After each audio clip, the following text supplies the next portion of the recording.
Now, one thing I did want to talk about is Daredevil, would you say is maybe the most popular lawyer in the MCU? Welcome to the Weekly Fix podcast, where we're just two friends talking about our passions within movies, TV shows, gaming, and comics. Thanks for checking out the podcast. We hope you like it. Hello, everybody. Thank you so much for stopping in this week to get your weekly fix. My name is Jacob, and joining me, as always, is my good friend Zayne. And it's time to talk about some Daredevil. Now, we are posting this episode a little bit late, but that is exactly for the reason I just mentioned. We didn't want to put out a video or a podcast last week or earlier this week and then have to wait a whole week to actually talk about Daredevil. We knew it's going to be the talk of the town, so we are super excited to talk about that. And we are going to dabble a little bit in some Invincible because obviously we just had one of the best episodes of the entire series. It was crazy, and I do want to get some of Zayne's thoughts on that before we have the finale next week. But before we get into Daredevil and a little bit of an Invincible talk, Zayne, how are you doing? Man, I cannot tell you how glad I am it is Friday. We have had a heck of a week here at the Worley household. Work has been crazy busy. Everything in the government is going wild, but we're hanging in there. And, even though we were busy, it was a hectic week. Did we have some content drop this week? My most anticipated show of the year drops with Daredevil Born Again. And man, I thought it was a killer of our first two episodes. I'm so glad that we delayed this so that we could have time to watch them.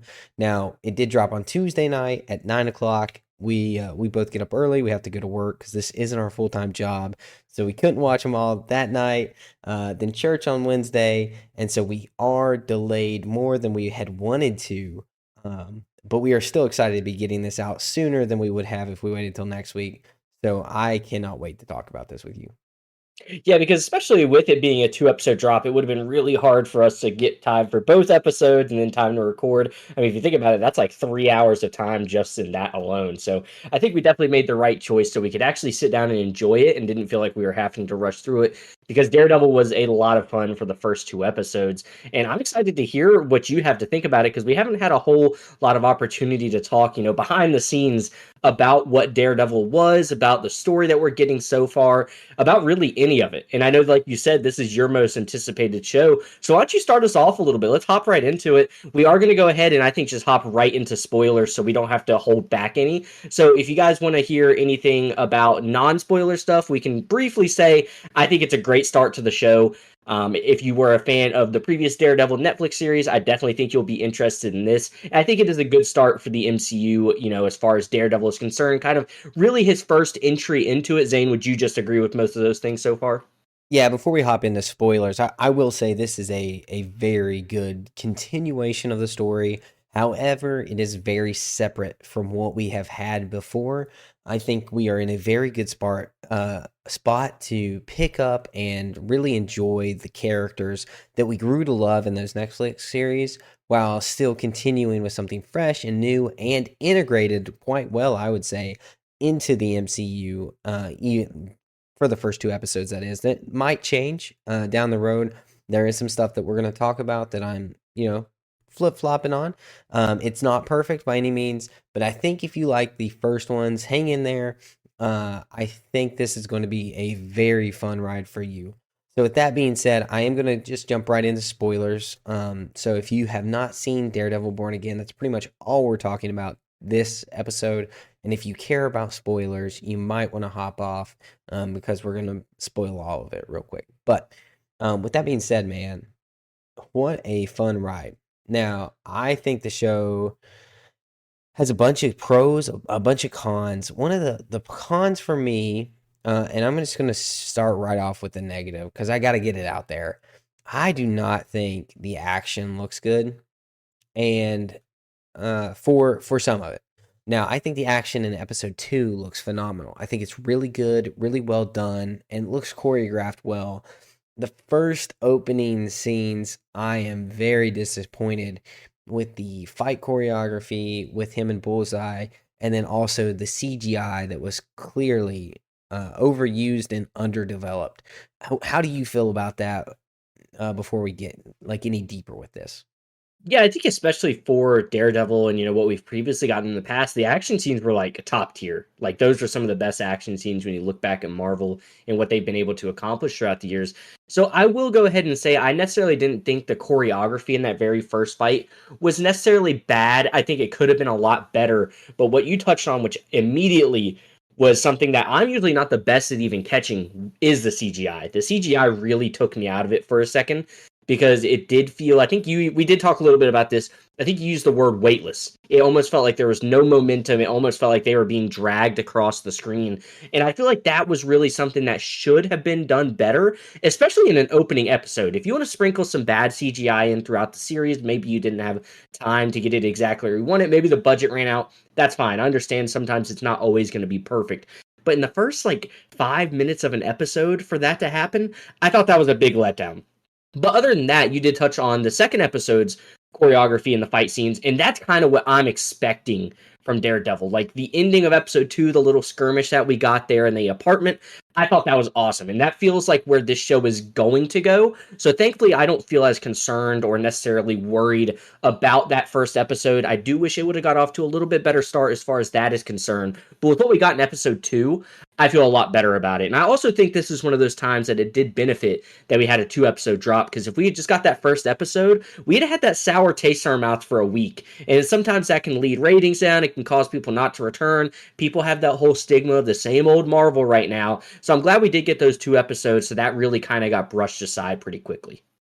Yeah, and I think in the second episode, it kind of used gore exactly how it should have been for me. It was Mm-hmm. not the echo-fied gore where it was like blood splattering on the camera. It was like, okay, a bone broke and they showed his arm break. Mm-hmm. And it wasn't over the top. It wasn't anything that you're like, "Oh my goodness, I can't believe I saw that."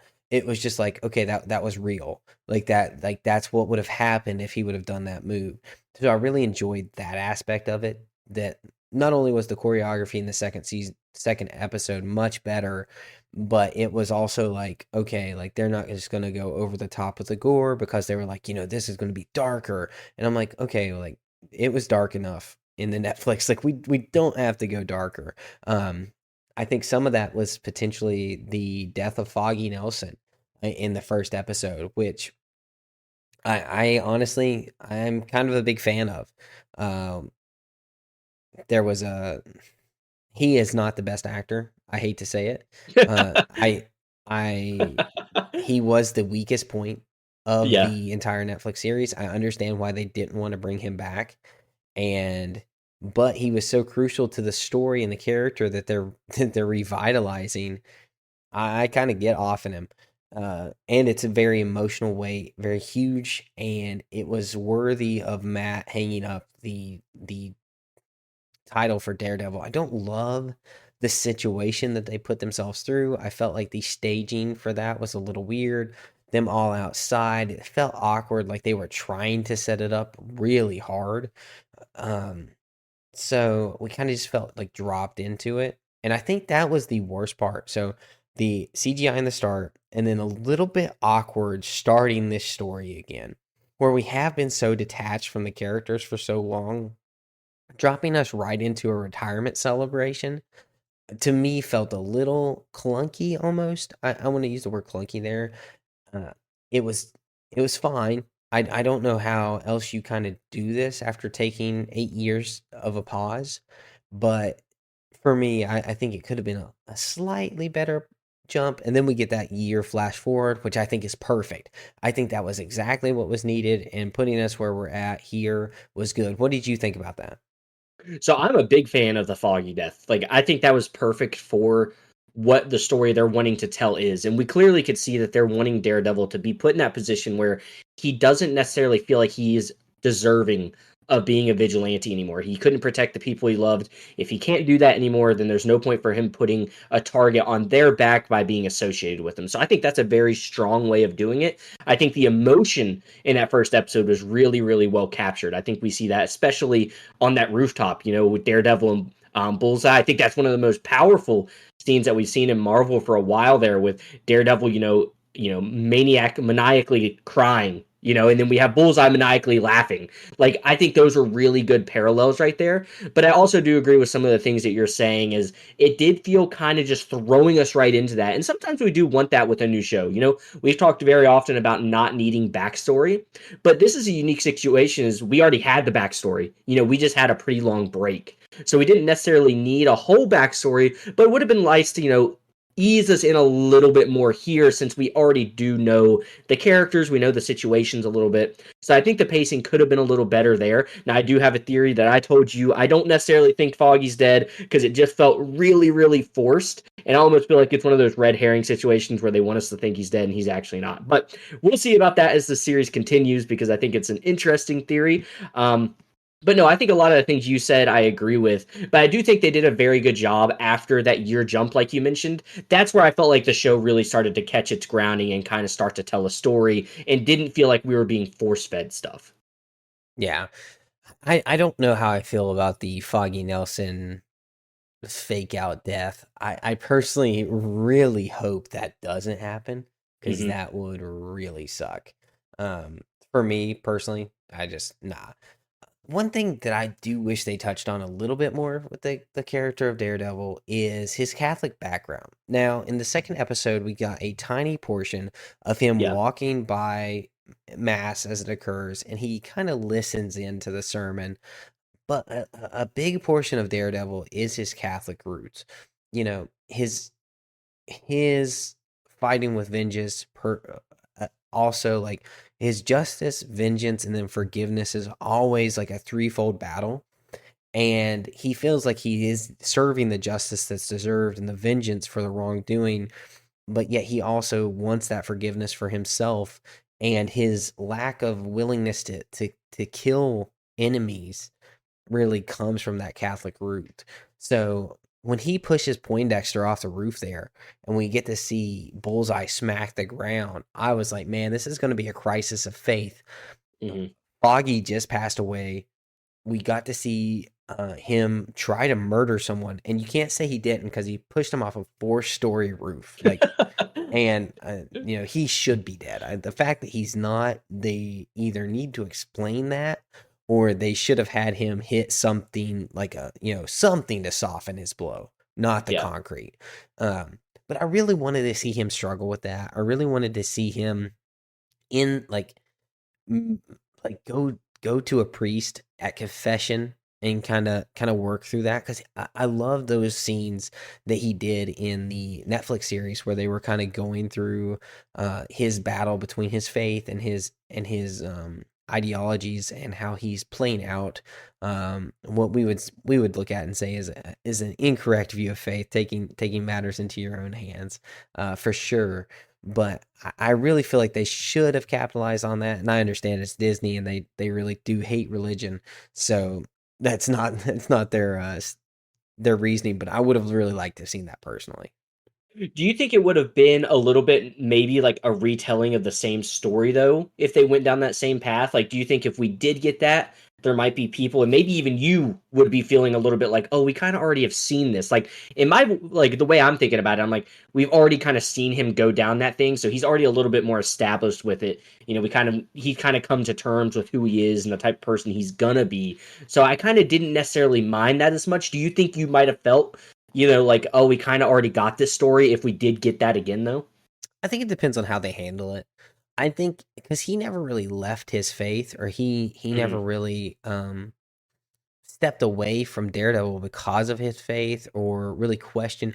The only time he ever questioned the faith is with the justice being served, not really with things happening to him. So I think it would have been another good area to explore for the character and for the depth of him, but to not touch on it at all because religion is how people cope with a lot of these tough spots. Hmm. And honestly, like if you don't believe in a higher power, if you don't believe in God, and you don't have your trust in Jesus, I don't know how you deal with some of these things, like losing a close loved one, or a crisis moment like this where you really have made a mistake that you can't pay for. So I feel like it was needed for the character, but I understand why they probably didn't, but I would have liked to seen it. Yeah, and I agree with what you're saying. I think this was definitely more of like a Disney stance on it. I don't think they even thought at all about the fact that, oh, we've already told that story, we already had those type of scenes. I definitely think it was just Disney saying, hey, we don't want that too much. I think the extent of what we did get is probably as far as we will also go into it. I really don't see us delving into that with, it being a Disney franchise now and all that things. But I did appreciate though that little scene because it does kind of still show like where his background is. So I also do get your complaint, like wishing they showed it a little more, because I would have liked to see it a little bit too. But I also don't like necessarily mind that we didn't spend a lot of time on that because I do like where the story, ends up going. And I think that's also very good with the pacing we talked about a little bit. Is we did get Kingpin right immediately into it. This isn't a Yeah. whole season that we're going to be waiting on. Oh, is he going to be elected mayor? He's elected mayor very quickly, and we get to kind of see him start to delve into what he wants to do and what he wants to be. How did you feel about that for this character, in this new series? Oh, I really enjoyed it. I think they handled that character incredibly well. The tie-ins to Echo, I think were done as tastefully and as well as they Mm-hmm. possibly could have. Throwing in the rift between him and Vanessa, because of what he did after his recovery from the encounters in Hawkeye. So, he gets injured in Hawkeye, recovers, and immediately then chases after Echo. So I thought that was really good to incorporate all of that, really streamlined. And I don't even think if you watch those shows, you would be. I mean, if you didn't watch those shows, you would be lost with his character. I think they did a really good job catching everyone up to speed and understanding. I love the therapist aspect of them going to Mm-hmm. couples counseling to try to get through this. Her not being there to support him is bad optics, and I like that. I kind of like her character switch too, to be fully invested in the business, and we saw that character really go that way through seasons 1 through 3 of the regular Daredevil, where she starts completely straight laced um, art salesman or saleswoman, and then falls in love with Fisk, and then realizes he's terrible. But by season 3, she is all in on the gangster mentality and understanding that like what he does is what provides for them, and that she's okay with it because she loves Fisk so much. So honestly, I thought they did a wonderful job with Fisk and him and her, and then also you touched on right into mayor, but we also went right into corrupt mayor. Mm-hmm. We didn't play it out like, Fisk is changing his ways and he's going to be good. And like we all know, it's Wilson Fisk. He is like almost the epitome of evil with what he does, and we get to see him immediately. By the end of season 2, he's already putting blackmail on the police commissioner, and I was like, okay, good. Like they're not gonna try to make this a hero's journey. Like, Fisk is trying to change his ways, but Daredevil's not showing grace and allowing him to. I really like that. What did you feel about that? Yeah, because I also was kind of starting to think a little bit like, oh, they're kind of making him seem like he is trying to do the right thing. Maybe he is trying to clean his hands of like the dirty things that he's done in the past. So I really did appreciate that we got that in that episode too, because I didn't want that either. Not every story needs to be Harvey Dent, right? I think the Dark Knight series really kind of made that type of villain famous because we've seen that so much ever since then. The good guy that falls to evil due to a tragedy. And so I was happy we weren't getting that with Kingpin because, like you said, he is the epitome of evil. Like, he's not a good guy. And so I'm appreciative that they weren't even trying to tell us that story. And we're just kind of getting to continue with the Kingpin that we know. Not everything needs, uplifted. Not everything needs a face change. Nothing like that. We are just getting Kingpin as he is. So I really do appreciate that. But I got to ask you, what did you think about that little speech where we hear him talking about Punisher? We get a little bit of a kind of a Spider-Man name drop there. What did you think about that little, hint at kind of connecting the world a little bit more and kind of letting us know where we're at in the Marvel timeline? I love it. I love getting that kind of tie-ins into it because it just makes it feel more cohesive. It makes it feel more like it's part of the world that we've developed within, right? So this show is the first time that Daredevil is actually getting a shot at being streamlined MCU. And so I love the fact that they didn't withhold what we know is Spider-Man is currently in New York, living his life, developing in college, and he's fighting crime on the streets. So I like the fact that they included him in that name drop. I feel like that was really important for this to feel like it's in the MCU. Now, I said a few weeks ago that I really hope we get a cameo, and I think this is all we get. I don't think we see him. I would love to see a little Spider-Man. It only makes sense. It only makes sense that we would get to see a little bit of him with the setting, especially since we got the name drop. But I just don't think we're gonna do it. I don't think I there's something funny going on with the Sony rights, with being able to use Spider-Man in a show, I believe. So I don't think they can actually use him. Yeah, I think I did read a little bit of something like that, but obviously I'm not the most legally gifted person, so trying to read through that is like reading a different language for some for some people like me. I wouldn't be too surprised though if maybe we get to encounter like, you know, Daredevil runs around a corner and he sees some dude that's been webbed up. Like something like that would be really cool to see that, there is another guy out there that's really good at what they do. And, maybe it'll be one of those moments where Daredevil feels like he's not alone. There's somebody else out there that's trying to do the right thing. I would love like a little bit of thing like that. But I did appreciate the name drop as well.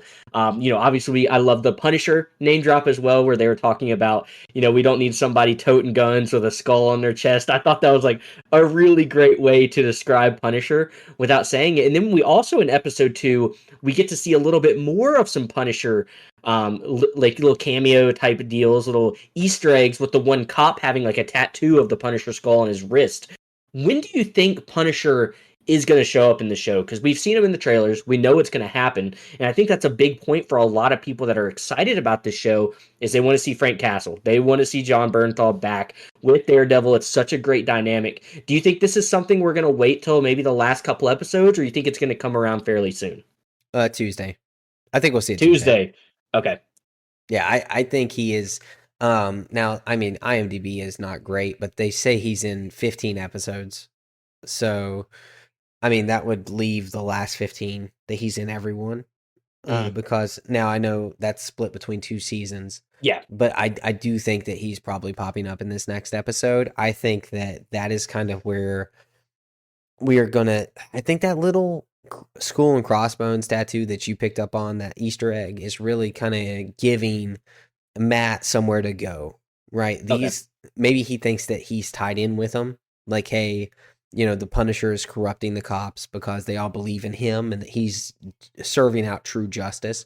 I don't know what that looks like in the future. I just know that Matt is going from one of the trailers. He is definitely going to go to him for almost justification for murdering people. And I think we're going to get more penny in the dime type episodes where we really get to see two different ideologies on how to pursue justice clash. And I cannot wait for it. The Daredevil Punisher interactions in season 2 of the Netflix Daredevil show was the peak of Marvel TV, bar none. Him on that rooftop, him describing his like tucking his girls into bed, understanding why he does what he does, and then at the end of that, we get the stairwell fight that is the best action shot in all of Marvel, like hands down. So I am very excited for him to show up, and I think he's going to show up next week. They did a lousy attempt at trying to recreate that stairwell fight. I will say they did Ugh. try, but at least it I shows that they know what was good in the first Daredevil, and I appreciate that. They are still trying. It feels like it's hard sometimes to replicate those things. And I did see one thing that I thought was pretty funny over on Twitter, and it was like it said, "I wish Marvel would just understand that if they would just drop like a Daredevil show that was like John Wick, or a Daredevil movie that was like John Wick every couple years, we would eat that up." And I was like, that's so true. Could you imagine just like a Punisher show, like just going through the streets, like getting in fights with gangs and all that stuff, and just be like, I thought that was pretty funny.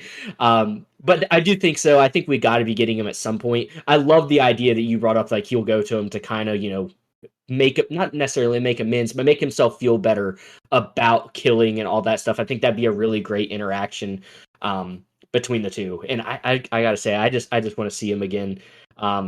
Now, do you think we obviously are getting a very similar suit to what we got in the first Daredevil for Daredevil? What do you think the Punisher will look like? Do you think it'll be the exact same, or do you think they'll do something a little bit different this time around? I think we're gonna get more comic accurate Okay. with it. His hair is long and he's got the hippie beard in the trailer, so I'm not quite sure what stage of life we will approach Frank in. I don't know what will have happened to him since the Hmm. end of his season in season 2 of Punisher, which is fantastic, by the way. Um, but I don't know. We'll see where we pick up Frank. You know, at the end of that, we get to see him pretty much unload on two gangs within, like he sets up a drug deal in New York. The one gang thinks that they set it up, the other gang thinks that they set it up, and then he shows up and kills like 45 people with two machine guns. And that's the end of the Punisher show, and that's the last time we've seen him. So I am very curious to see what the Punisher's been up to because it seemed like he was going to be full out vigilante, Hmm. but it doesn't like the previews and trailers, and you really can't go off of that much, but it doesn't seem like he's in gear at all. It seems like he's like construction worker Frank. Yeah. So I'm curious what they do. Yeah, I'm very interested, and hopefully that is one of those things I would like to see a little bit of a backstory on, because yeah, we do know who the Punisher is, we get all those things, but it has been a long time, so I would like to see a little bit of like what he's been up to, and maybe that's something. I think there's been a little bit of a rumor going around that we might get like a Punisher miniseries. Maybe that's something they'll wait for then, which I wouldn't necessarily mind that either, but it would be nice just to catch us up a little bit. Now, one thing I did want to talk about is Daredevil, would you say, is maybe the most popular lawyer in the MCU? In the MCU, for sure. Okay. In So I think that leads perfectly into what I want to bring up here, and that is She Hulk. And I know you're probably like, well, where's he going with this? mm, I love what this show has done with the legal aspect of still being a hero. And it's really what I was hoping for in She Hulk. Now, I know with She Hulk, we were hoping for, being a lawyer and defending other superheroes. But I think it's really cool what they're doing with Daredevil in that he's actually the lawyer for White Tiger. And that's something we haven't really got to see a whole lot of, and we're starting to get into it. I think it's going to be a big story point moving into episode 3 because that's where we kind of got left off. He was trying to save, White Tiger. He was trying to get his one way of winning the case, which was protecting the one witness that they did have. What do you think about like the actual lawyer aspect of the show? I think they're doing a pretty good job with it. Hmm. I think I would like to see a little bit more of him and his partner now, which I don't Okay. know. I keep forgetting. I think it's Kristen. It is McDuffie. Yeah, Oh, Kristen it McDuffie. might be. Is it Kirsten? Oh, it is Kristen or Kirsten. That's Kirsten? right, Kirsten. Yeah. Kirsten McDuffie. And I don't quite understand where she comes into play and why they just kind of threw her into that lawyer, like into his firm. Hmm. I would like to have seen more of the Kieran Page fallout, and we got a little bit of a backstory about that for because it was Nelson Nelson Murdoch Page, lawyers, Yeah. right? Yeah. That Hmm. was their group, and so two of them have dropped out, but she's still around. So that was odd to kind of completely drop her out. And I know that they probably did that so they didn't have to reshoot everything because she wasn't included in the first writing of the show. And I know they kept some of the shots, and I'm assuming some of that's the lawyer stuff. So I felt like the courtroom stuff was fine. I don't think there was anything great so far, lawyer wise. I don't think there was anything that was bad either. I kind of liked him not being able to win over the judge in court Hmm. for the bail. I did not love him not being able to admit that he is White Tiger. I feel like that was pretty unrealistic for a cop killing. For anything else, I think it could have definitely been understandable, but the way the judge treated him in the court and then the way that he did in his chambers was pretty, I would say, a little bit flip flop. Now, you can say the pressure of the NYPD setting in the audience, I guess, would maybe make him be a little tougher on him. And then in the chambers, he can kind of like stick more by the book with a very good lawyer. I can see that argument, but I also think he may not be that lenient actually. So what did you think about the lawyer stuff? And like I said, I thought it was a really tasteful way of doing it and not spending too much time on it. But knowing that is what, Daredevil, that is what he does. Like I think that was a really clever way of doing that. And I'm interested to see if we ever get a reveal to White Tiger that he is Daredevil. Like I'm interested to see if something like Mm. that ever comes out, if we ever get to see them maybe do stuff together, and maybe that's how it gets found out. Maybe he doesn't tell him, but maybe through a fight he loses his mask or something like that. I'm interested to kind of see that unfold. But like I said, I'm enjoying that aspect of it because it's not the entire thing. It's not the entire show. We haven't spent, like you said, very much time in the courtroom. I would like to spend a little bit more time because I always think that courtroom setting is really fun for a show. And this is very unique because it is, two superheroes really, Daredevil and White Tiger. So I would really like to continue that a little bit more, kind of get to see a little bit more of that aspect of it. But so far, I think they've executed it very well. And that's why I was bringing up the She-Hulk thing, is because that's where I thought She-Hulk failed miserably. The show was called Attorney at Law or something like that. And it felt like there was not like, it just felt really poorly done. And I feel like Oh this yeah, is a for much sure. better representation of kind of what that would actually be like. No, I agree with that. Yeah, they kept like they would pause the show and be like, "Hey, lawyer show," and they would do Yeah. like a half a second of lawyer stuff, and then they would be like, "Yo, I'm a girl and I need a date." Yeah. So Yeah. that This was feels like this is better. This, Yes, it feels a lot more like realistic is I guess the yeah, word I would use. Like it actually feels like that's what it would be like in this scenario. So I am really appreciating that. But I think a lot of what the show has done, I really don't have any complaints of. We've talked about, the CGI, we talked about, maybe potentially a little poor choreography in that opening scene. But I think one of the things the show really has going for it is the acting. I think we're getting some top tier Marvel acting. I think Charlie Cox is one of those people we talk about all the time. I feel like the MCU and Marvel in general has done a really great job of casting certain people for certain roles. I mean, we talk about the Robert Downey Jr.'s, the Chris Evans, and all those things. I think he is a perfect casting for Daredevil. I think Kingpin is his name. Is it Vincent something? I can't ever D'Onofrio, pronounce. Yeah, I think he's a perfect Kingpin. Obviously, we're going to get John Bernthal as Punisher. I think he's fantastic as well. How do you feel about the acting so far? phenomenal. I think it's very spot on. I think the new additions are also incredible. I think that we talked about Kirsten addition a little bit. Her acting is very good, not distracting at all. I don't. Hmm. We really haven't had enough time with her to see like what all her range is. We get to see White Tiger's actor. I think he is doing a wonderful job as well. I actually don't know his acting name, and I'm having trouble finding him. But well, acting name, his actual name. I said the same thing for Kingpin. I was like, what do we call him? A person. Yeah. That's hilarious. But I think he's doing a really good job. And like you said, Charlie Cox was born to be a blind man, which I like, Yeah. you would honestly almost think that they did hire someone who is blind to play the role because he does such a good job selling it. The therapist that they tied into it, I think that she is doing fabulous as well. I don't have anything in this show right now to say that is a really weak point. Now, I have two questions for you.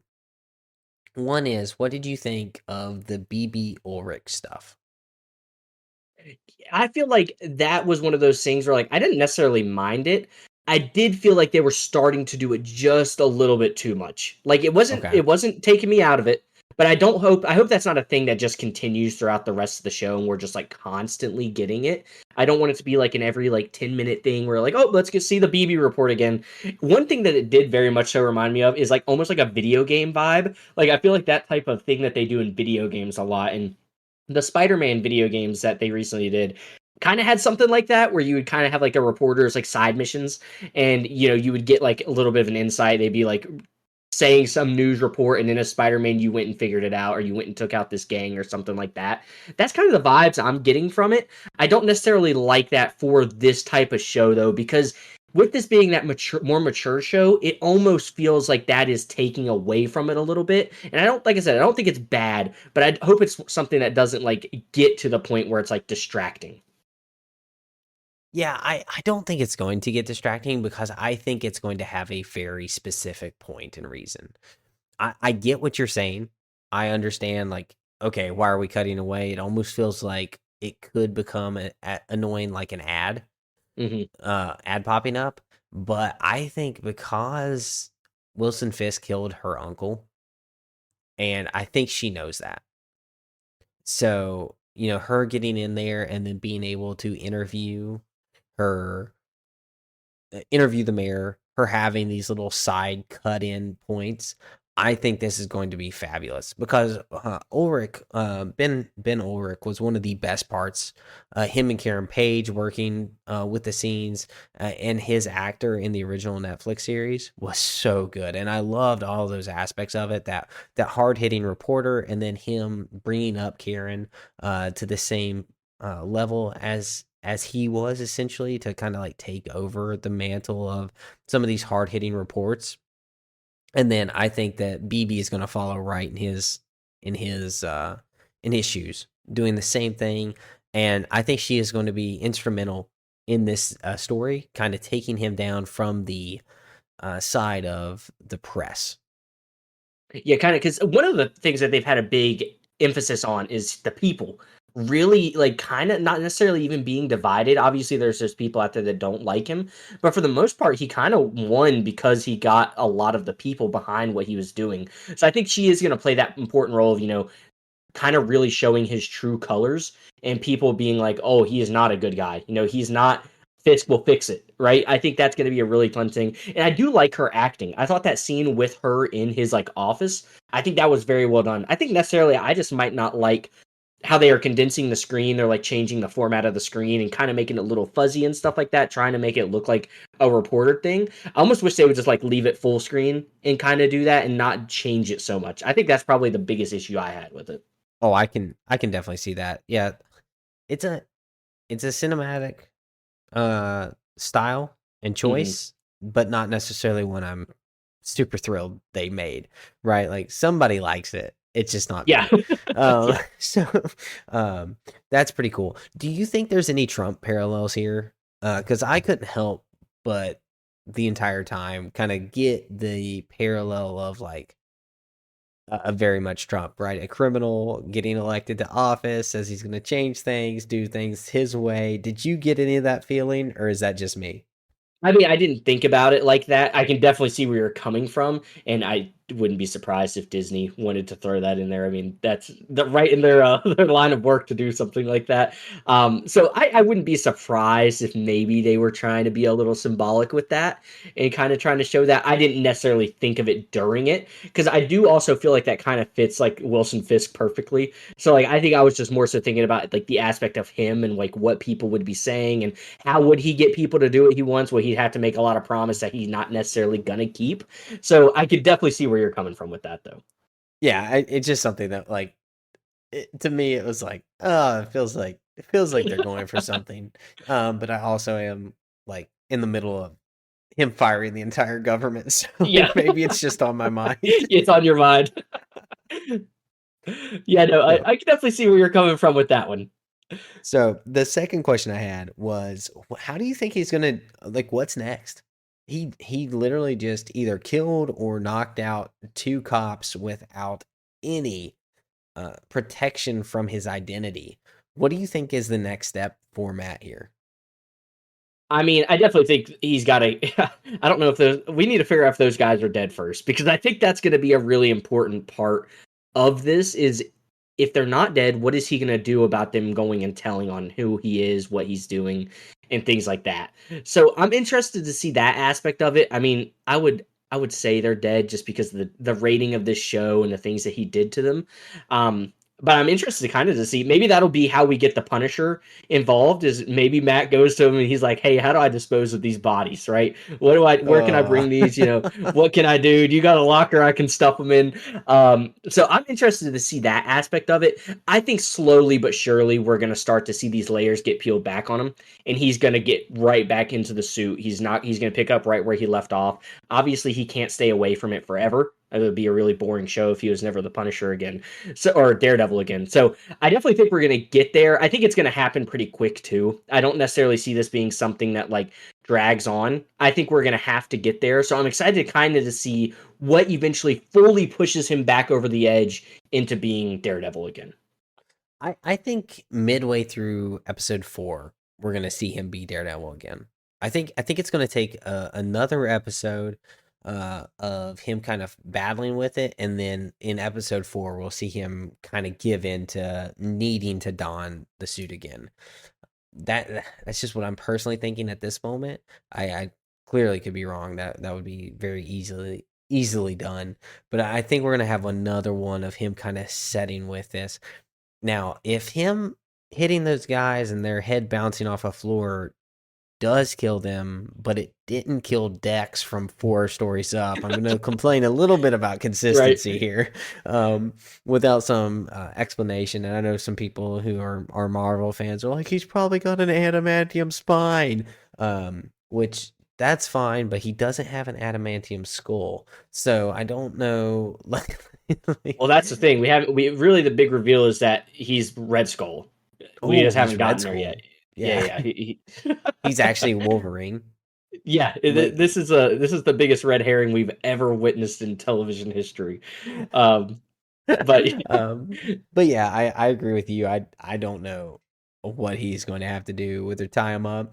You know, these cops were also doing something very shady, right? yeah, They were going somewhere. So in telling that they got beat up by a blind lawyer while they were trying to go murk the only witness that could debunk the case, maybe that in and of itself is enough to not tell, right? Because in incriminating or outing Matt, they are incriminating themselves. So potentially that is like a storyline they're gonna pull here, which I thought about. But man, if they know he's Daredevil, we got the retired police chief that knows he's Daredevil. Karen knows he's Daredevil. Wilson Fisk knows he's Daredevil. At this point, he might as well just get on national TV and be like, I'm Daredevil. I am Um, Daredevil. Little Iron Man throwback right there. so I don't know, but yeah, I'm very interested to see where this goes. Well, I think that's a valid point because if you do go to people and you're like, "Hey, this guy," they're gonna be like, "He's blind. How did he?" The logistics of this story just don't add up.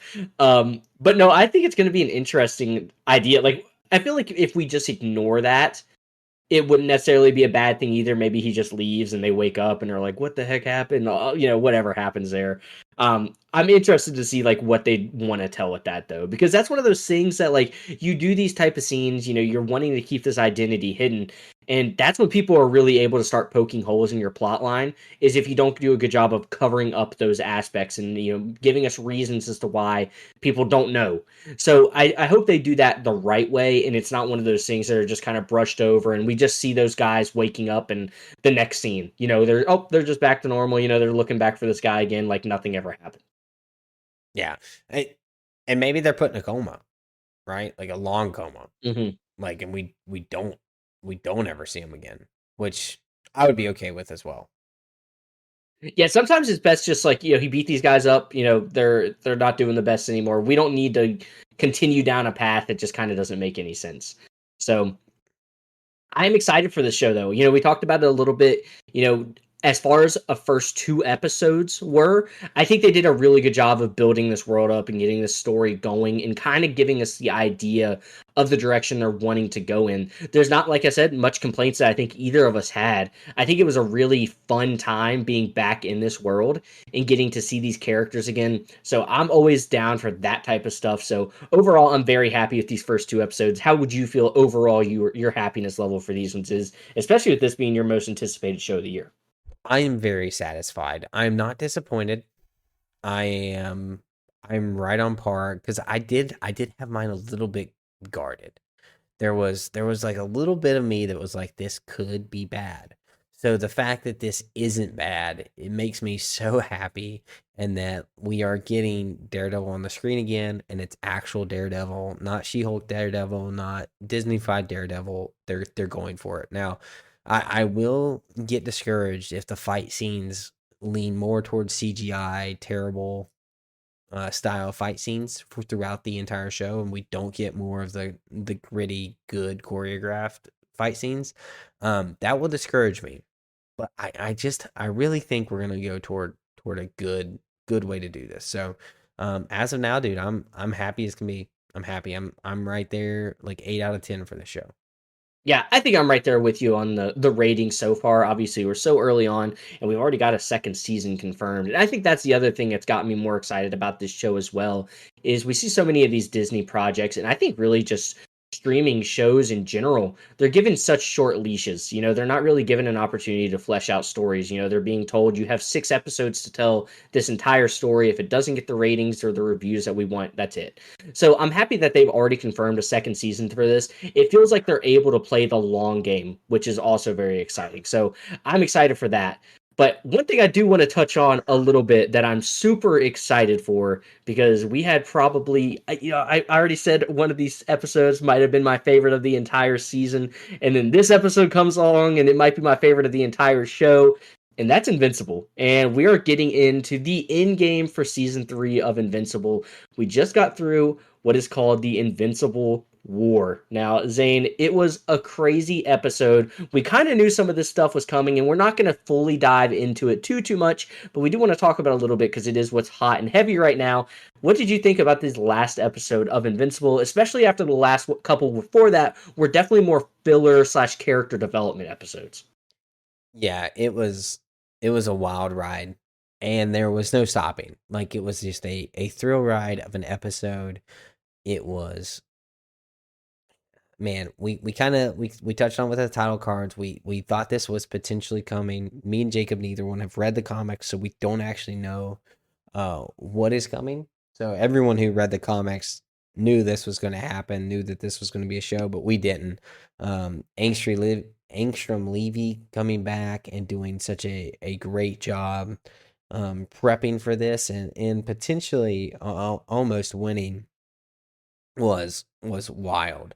Getting to see the viciousness of all the marks and how terrible they could be, and then man, it was just pure devastation. I honestly like I don't know how they rebuild from this. That Mark says that at one time, like how do you come back from this? And honestly, I don't know.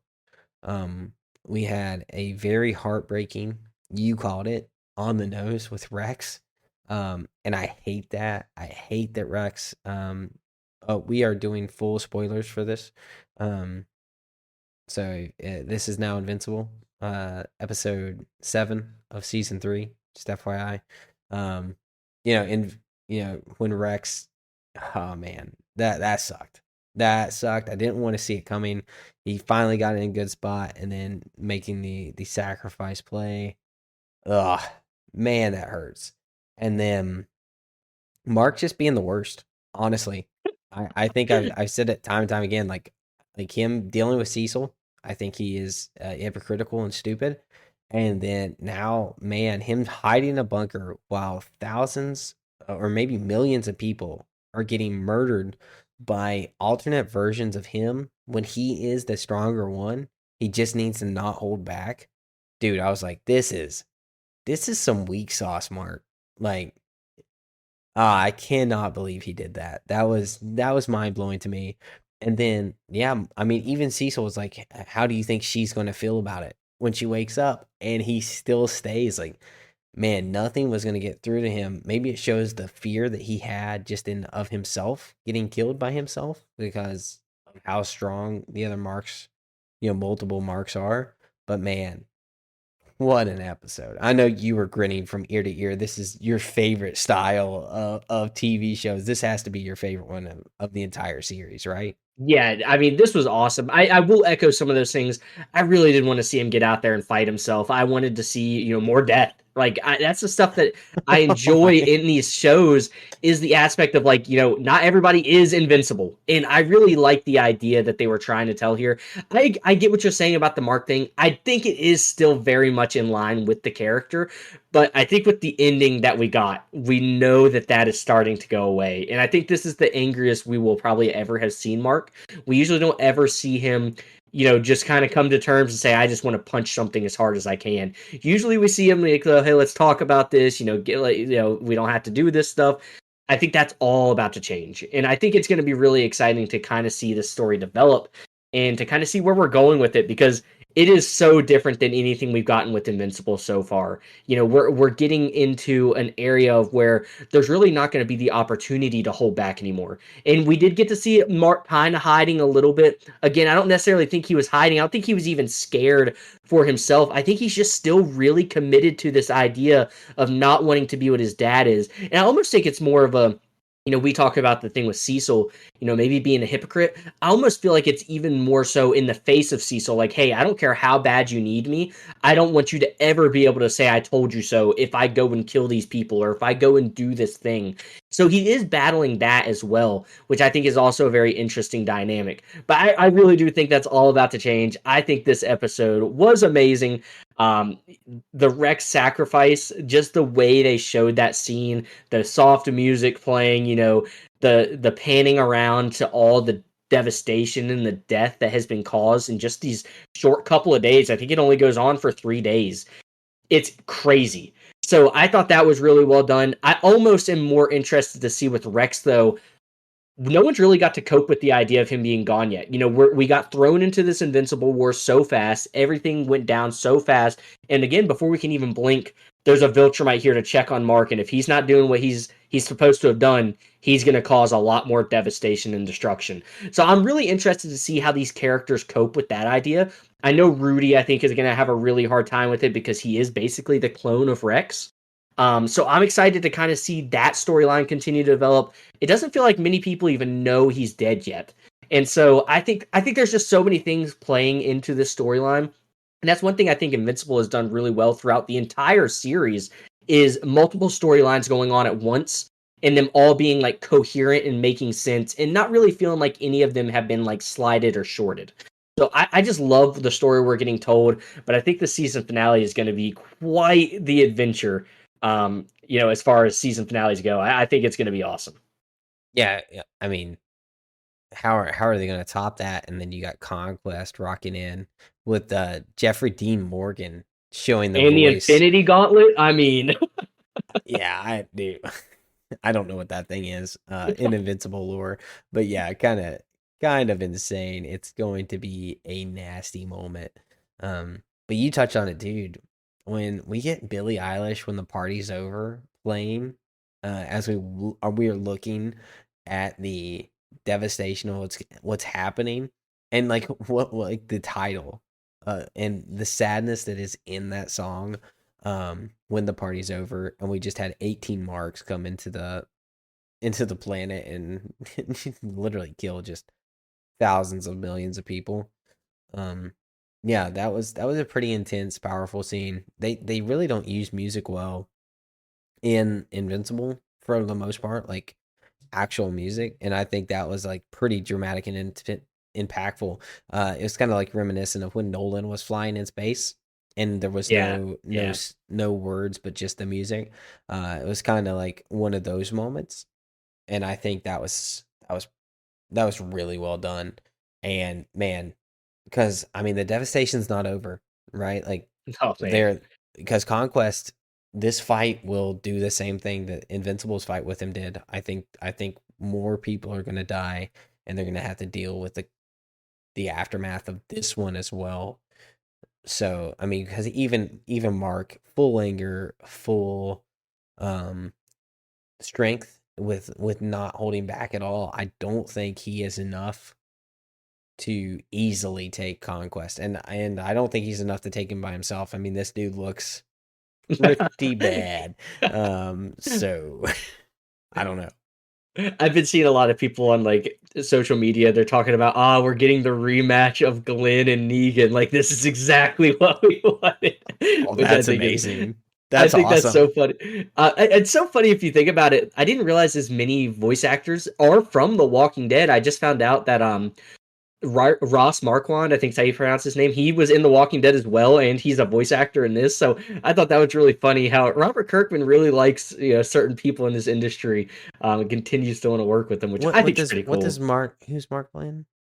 He's in a later season of The Walking Dead.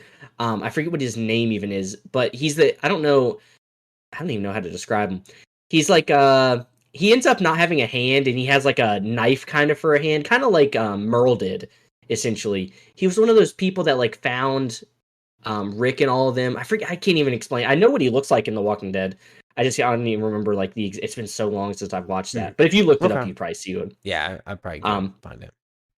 but yeah, so I think this is going to be awesome. I'm interested to see, who can help Mark in this situation if he does get help. Now, a question I have for you is, obviously we got to see Angstrom Levy not die. He's still alive. Obviously, he looks like he's, maybe potentially a servant to the people that healed him now because he didn't keep his promise. Do you think he's going to come back in the same manner as he has previously, or do you think it's going to be a different Angstrom Levy if we ever see him again? Oh, I think we'll definitely kind of see the same level because all the other ones passed away, essentially, They've all been killed by in the their. mega storm. So this is the only one that's left. So I do think that's who we're gonna see again. So there's so many fun storylines to kind of keep up with here, but I think that's where Invincible really shines. But we don't want to talk too much about it because we do want to do like a big Invincible episode next week for the season finale. I think we're gonna have lots to talk about. But is there anything else you did want to mention with this incredible episode of Invincible that we'll definitely be diving into a little bit more next week? Yeah, man. I think that's good because man, what a fun weekend content. The drop of Daredevil. We're getting the potentially best episode of Invincible we've ever gotten. We got Reacher still Hmm. coming in hot. So it's been fun, and we've been busy on top of it. So it's been all of these shows dropping at once. Chelsea just watched all of what is it, Paradise on Hulu, and she's been thrilled about that. So I might check that one out as well. But man, it's been fun. Yeah, we've talked about it. We've been talking about this, little period of time we're gonna have this year where it's just nonstop. Like we have so much good stuff coming out. We have Thunderbolts in May. We have Superman. We have Fantastic Four. I mean, it's awesome. Like this is what we live for. This is super cool to kind of have something to watch all the time. Yeah, obviously, like you said, it can be a lot sometimes trying to keep up with it all. But I'd rather have too much than not enough stuff when I want to watch something. So I've been super thankful for this period. But yeah, I'm pumped for the things coming up. I'm excited for Daredevil coming up this Tuesday. We'll have a brand new episode for that. The season finale of Invincible. You just touched on Reacher, which I actually am still caught up on, believe it or not. So What super what what excited to continue. what? I know, dude, I've been doing a lot better with this recently. I don't know what's happening. But yeah, no, it's super fun. But Zane, did you have anything else you wanted to talk about before we close this week's episode out? I'm good, man.